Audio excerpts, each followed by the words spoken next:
நாளுக்கு நாள் புதிய உச்சத்தை தொட்டு வந்த தங்கத்தின் விலை கடந்த சில நாட்களாக சர்வதேச பங்குச் சந்தைகளில் ஏற்பட்டு வந்த தொடர் மாற்றத்தின் காரணமாக கணிசமாக குறைந்து வந்த நிலையில் இன்றும் தங்கத்தின் விலையானது அதிரடியாக குறைந்துள்ளது.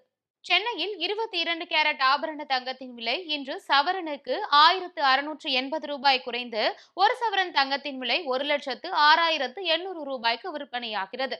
கிராமுக்கு ரூ. 210 குறைந்து ஒரு கிராம் தங்கத்தின் விலை 13,350 நிர்ணயிக்கப்பட்டுள்ளது. தங்கத்தின் விலையை தொடர்ந்து வெள்ளியின் விலையும் இன்று சற்றே குறைந்துள்ளது. சென்னையில் சில்லறை வர்த்தகத்தில் வெள்ளியின் விலை கிராமுக்கு ரூ. 10 குறைந்து ஒரு கிராம் வெள்ளி ரூ. 240க்கும், கிலோவுக்கு ரூ. 10,000 குறைந்து ஒரு கிலோ வெள்ளி ரூ. 2,40,000க்கும் விற்பனையாகி வருகிறது.